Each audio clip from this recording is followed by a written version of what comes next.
یہ قانون ہے کہ آپ کی گرفتاری کسی بھی شخص کی ہو تو اس کے بعد آپ کو مجسٹریٹ کے سامنے پیش کرنا ضروری ہوتا ہے. کیا گیا نہیں کیا گیا. سوال یہ ہے کہ کب عمران خان کو عدالت پیش کیا گیا, یا کیا جج جیل میں گئے, وہاں عمران خان کو پیش کیا گیا اور جسمانی ریمانڈ کی استدعا وہاں پر مسترد ہوئی, اور اگر وہاں پر مسترد ہوئی تو پاکستان تحریک انصاف کے چیئرمین کو ریپرزینٹ کون کر رہا تھا, اور جوڈیشل ریمانڈ 30 اگست تک دے دیا گیا. یہ کیسے ہوا؟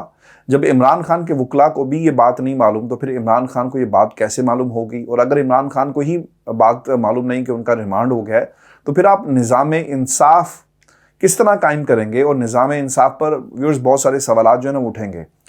یہ اپنے مقدمات کو نا خود ہی خراب کرتے ہیں. ایک جملہ میں جو بار بار کہہ رہا ہوں کہ خان صاحب کو اس پورے ریمانڈ کا جو پروسیجر ہے نا, اسے عدالت میں چیلنج کر دینا چاہیے فوری طور پر کہ جناب ہمیں تو پیش نہیں کیا گیا, نہ مجھے کسی کے سامنے بٹھا کر کہا گیا, نہ میرے وکلا آئے, تو کس بنیاد پر یہ سب کچھ ہو رہا ہے؟ اس میں کچھ چیزیں میں آپ کے سامنے رکھ دیتا ہوں. سپریم کورٹ آف پاکستان کے پرانے فیصلے جو ہیں ایک اس کو سپورٹ کر رہے ہیں ہمارے اس آرگومنٹ کو, اور وہ آرگومنٹ یہ ہے کہ جب تک آپ ملزم کو پیش نہیں کریں گے جج کے سامنے, یہ فیصلہ جو ہے وہ نہیں ہو سکتا. میری آج طبیعت تھوڑی خراب ہے تو میں ہمت کر کے یہ پروگرام کر رہا ہوں, اور یہ جو کوئی اگر میں پوز لے لیتا ہوں تو اس کے لیے میں معذرت چاہتا ہوں, کیونکہ یہ خبریں بڑی امپورٹنٹ ہیں. پاکستان کا میڈیا یہ باتیں نہیں کرتا, تو میری کوشش یہ ہوتی ہے کہ ہمت کر کے جب میں آپ سے بات کر سکوں تو میں ضرور یہ نکات جو آپ کے سامنے رکھوں, کیونکہ یہ وہ پوائنٹس تھے جو مکمل طور پر ان کو اگنور کیا گیا ہے جج صاحب کی طرف سے اور ریاست کی طرف سے. سپریم کورٹ کا 2004 کا یہ فیصلہ ہے جس پہ لکھا گیا کہ ملزم کو عدالت پیش کیے بغیر, غور کیجئے گا کہ ملزم جس پر الزام ہے کہ اس نے فلاں فلاں دفعات اور فلاں فلاں قانون شکنی کی ہے, اگر آپ بغیر ریمانڈ کے, یعنی اگر آپ نے اس کا ریمانڈ لینا ہے تو اس کو پیش کیے بغیر آپ اس کا ریمانڈ نہیں لے سکتے. عمران خان کو جج کے سامنے پیش کرنا لازمی تھا. مجسٹریٹ کے سامنے اپنا پوائنٹ آف ویو دینا ملزم کا قانونی حق ہے. ریمانڈ اس کے بغیر آٹومیٹکلی نہیں دیا جا سکتا. اس کے علاوہ سپریم کورٹ کے فیصلے کے مطابق سول جج ناصر جاوید رانا نے وکیل حبیب الوہاب کا پیش کیے بغیر ریمانڈ دیا, پھر جھوٹ بولا کہ ملزم کو پیش کیا گیا. چیف جسٹس ناظم حسین صدیقی صاحب نے ریمانڈ کو غیر قانونی قرار دیا. جھوٹ بولنے پر سول جج ناصر جاوید رانا کو عہدے سے ہٹانے کا حکم بھی دیا. تو کیا یہاں جج کو عہدے سے ہٹایا جائے گا؟ کیونکہ ہمایوں دلاور کے بعد اب ایک اور ابو الحسنات صاحب جو ہیں وہ میدان میں آئے, اور یہ بھی کسی کی آنکھ کا تارا ہے. اس کے ساتھ ساتھ ایک اور بار قانون کو روندا گیا ہے. ویورز, عمران خان کے اٹک جیل میں سماعت ہوتی ہے, اور وزارت قانون کی جانب سے عمران خان کے خلاف سائفر کیس کی اٹک جیل سماعت کا نوٹیفیکیشن جاری کیا جاتا ہے. وزارت قانون کے مطابق وزارت داخلہ کی جانب سے سیکیورٹی خدشات کا اظہار کیا گیا تھا, جس کی بنیاد پر عمران خان کے خلاف سائفر کیس کی سماعت جیل میں ہی کرنے کا فیصلہ کیا گیا. اب سوال یہ ہے کہ وزارت قانون نے کس قانون کے تحت عمران خان کی جگہ بدلی؟ کیونکہ code of criminal procedure section 9 کے مطابق کسی بھی کیس میں جگہ بدلنا صرف صوبائی حکومت کا اختیار ہوتا ہے. وفاقی وزارت قانون عدالت کی جگہ تبدیل کرنے کی مجاز نہیں, لیکن انہوں نے جگہ تبدیل کی. 17 مارچ 2023 کو چیف کمشنر اسلام آباد نے عدالت کی جگہ سیکشن 9(2) کے تحت بدلی, کیونکہ عمران خان چاہتے تھے کہ سیکیورٹی تھریٹس کی وجہ سے ان کے کیسز ایک ہی جگہ شفٹ کیے جائیں, تو ویسا ہی کیا گیا. لیکن اس بار چیف کمشنر اسلام آباد کا نوٹیفیکیشن کیوں سامنے نہیں آیا؟ کیا ریاست عمران خان کی مقبولیت سے خوفزدہ ہے؟ کیا ریاست نہیں چاہتی کہ عمران خان باہر آ کر لوگوں کو بتائیں کہ ان کے ساتھ جیل میں کس قسم کا سلوک کیا گیا ہے؟ کیا عمران خان کو لمبا عرصہ اس جیل میں رکھنے کی تیاری ہے جس جیل میں نہ تو کوئی سہولیات تھی عمران خان کے وکلا کے بقول, نہ ہی کوئی ایسا ڈاکٹر جو عمران خان کی دیکھ بھال کرے, جس جیل میں A کلاس نہیں B کلاس کی سہولیات میسر نہیں, وہاں پر عمران خان صاحب کو رکھا گیا؟ کیا معاملات واقعی عوامی اور سیاسی جماعتوں کے دباؤ کی وجہ سے الیکشن کی طرف جا رہے ہیں, اور اس لیے عمران خان کو ہر حال میں الیکشن سے دور رکھنے کی تیاری کی جا رہی ہے؟ جب آپ کو کل یہ فیصلہ آیا نا, تو ایک سٹیٹمنٹ پاکستان تحریک انصاف کے لوگوں نے وہ جاری کیا اپنی میڈیا ٹاک کے اندر کہ اب عمران خان صاحب جو ہیں وہ الیکشن کی تیاری کریں گے, الیکشن کا ایک ماحول بنے گا. تو ایک دم سے جو مخالفین کے کیمپس تھے خان صاحب کے، وہاں پر نا ایک سو کی کیفیت تھی، اور وہ اس لیے کہ اگر عمران خان باہر آ گیا اور اس نے ایک بھی جلسہ کر دیا تو پاکستان کی قوم جو ہے کہاں پر کھڑی ہے اور ہمارا بیانیہ جو ہے وہ زمین بوس ہو جائے گا۔ ایک تقریر کر دی سوشل میڈیا پر آ کر تو ہم اپنے بیانیے کو کیسے آگے بڑھائیں گے؟ ویورز، اب کچھ نہ سوالات ہیں جو اس پورے معاملے سائفر کے اور یہ جو خفیہ جوڈیشل ریمانڈ دیا گیا ہے اس کے ساتھ جڑے ہوئے ہیں۔ ویورز، خان صاحب نے جیل سے باہر آنا تھا، لیکن اب جج صاحب نہ خود جیل میں جا رہے ہیں۔ سائفر کیس کی جیل ٹرائل کے لیے اگلا سیکول جو ہے وہ شروع ہو چکا ہے۔ عمران خان کو جیل میں رکھنے کا پلان پوری کامیابی سے جو ہے وہ اس وقت جاری ہے۔ جسمانی اور عدالتی ریمانڈ کے بعد پیش خدمت ہے سیکرٹ ریمانڈ۔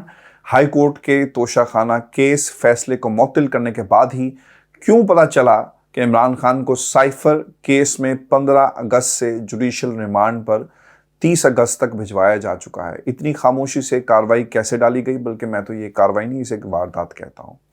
ٹرائل کورٹ نے جو اکٹھا 15 دن کا جوڈیشل ریمانڈ کیسے دے دیا، جبکہ مبینہ گمشدہ سائفر کی برآمدگی کے لیے عمران خان کے جسمانی ریمانڈ کی ضرورت تھی؟